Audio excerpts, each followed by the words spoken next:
Role વલસાડના Tithal road ખાતે સેવા મિત્ર મંડળ દ્વારા છેલ્લા 14 વર્ષથી નિઃશુલ્ક ભાવે પાણીના કુંડાનું વિતરણ તથા ચકલી ઘરનું વિતરણ કરવામાં આવી રહ્યું છે।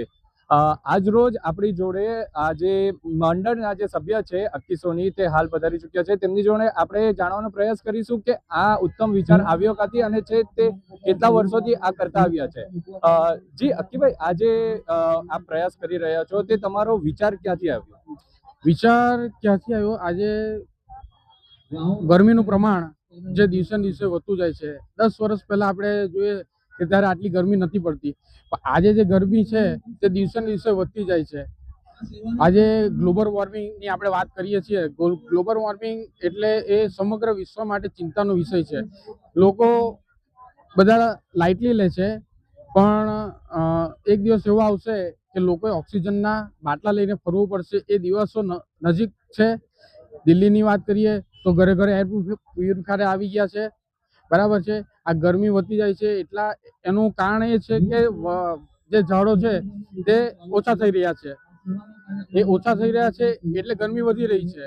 એ ગરમી વધી રહી છે એટલે વરસાદની જે આપણે પેટર્ન જે પહેલા જે આવતી તે સંપૂર્ણપણે બદલાઈ ગઈ છે। હવે એ બદલાઈ જવાથી જે વરસાદ જે આવતો હતો તે ઓછો થઈ ગયો। એના જે પાણી હતા તે ભૂગર્ભમાં પડતા હતા। આજે તમે જુઓ તો સિટીઓના અંદર બધી જગ્યા પર પ્યોર બ્લોક આવી ગયા છે। જે પાણી જમીનના અંદર પસવું જોઈએ તે પસતું નથી। જે આપણા જે કુવા હતા, બરાબર છે, તે કુવા પણ સુકાઈ ગયા। પહેલા વોટર હાર્વેસ્ટિંગ કરીને પણ પાણીનો બચાવ કરીને એને રિસાયકલ બધી રીતે વપરાશમાં આવતું હતું। આજે ભૂગર્ભના સ્થળો બધા સુકાઈ જાય છે, ધરતી ગરમ થાય છે।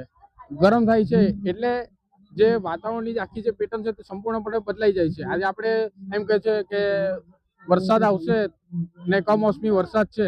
કમોસમી વરસાદ નથી, પણ પ્રકૃતિ નારાજ છે, કારણ કે પ્રકૃતિનો એક ભાગ છે આ કયા પશુ પક્ષીઓ, આપણી નદીઓ।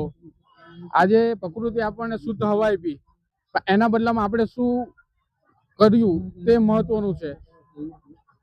જોઈએ છે તો દિવસે ને દિવસે આજે ગરમી એટલી બધી વધતી જાય છે, એટલી ગરમી વધે। આ વર્ષે હું તમને કહું છું કે એટલી ભયંકર ગરમી થશે કે માણસ ત્રાહિમામ થઈ જશે। હવે આ સરકાર છે, સરકાર એક વ્યવસ્થા બધી રીતે બરાબર છે, બધું બરાબર સારું કરે છે, પણ બધી જવાબદારી સરકારની નથી, એક વ્યક્તિની પણ છે કે એક વ્યક્તિએ શ્વાસ બધાના માટે આવે છે, તો આપણે જે શ્વાસ લે છે તેની જવાબદારી આપણી છે। પ્રકૃતિના માટે પ્રકૃતિ આપણે ઝાડ આપ્યા છે, આપણે વૃક્ષારોપણ કરીએ છીએ, પણ જતન કોઈ નથી કરતું। એની સાર સંભાળ રાખવી જોઈએ, બરાબર છે, તે રાખવાની જવાબદારી છે। પશુ પક્ષીઓ છે તે એ આપણે કુદરતની એક સાયકલ છે, એ સાયકલ જો તૂટી ગઈ તો આ બધું થશે। એટલે આજે હજારોની સંખ્યામાં અહીંયા લોકો ભેગા થયા છે ચકલી ઘર, અને આજે ગર્વની વાત છે કે વલસાડ વાસીઓ આટલા બધા માત્રામાં ભેગા થયા છે અને પ્રકૃતિના માટે ભેગા થયા છે। અમે કંઈ નથી કર્યું, પણ લોકોએ આજે એમનો પ્રેમ બતાવ્યો છે, અને તમે પણ આવ્યા છો, તમને કેવું લાગ્યું? મને તો ખૂબ જ સરસ લાગ્યું, પણ આવનાર જે પેઢી છે તે પેઢી માટે તમે કેવો સંદેશો મોકલાવશો?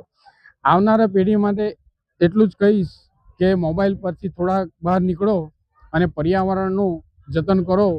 પ્રકૃતિ એક જ વસ્તુ કહે છે, જે પ્રકૃતિની રક્ષા કરે છે તેની રક્ષા ખુદ પ્રકૃતિ કરે છે। હવે વિચારવાનું તમારે છે કે આપણે શું કરી શકીએ છીએ। આ ગરમી છે, આવનારી ગરમી છે, કંઈ જ ના કરી શકો તો એટલી બે હાથ જોડીને તમને વિનંતી છે કે પક્ષીઓના માટે પાણીની વ્યવસ્થા જરૂર કરજો, જરૂર કરજો અને જરૂરથી કરજો। કારણ કે તમે માંગી શકશો, એ અબોલ જીવ બિચારો માંગી નહીં શકે, બરાબર, તડફડીને મરી જશે।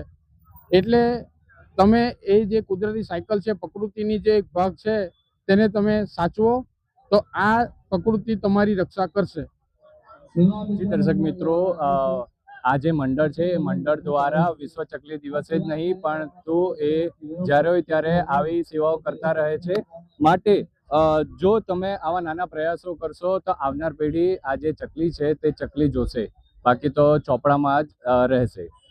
કેમેરામેન સાથે યશરથસિંહ ઠાકુર, PN ન્યૂઝ, વલસાડ।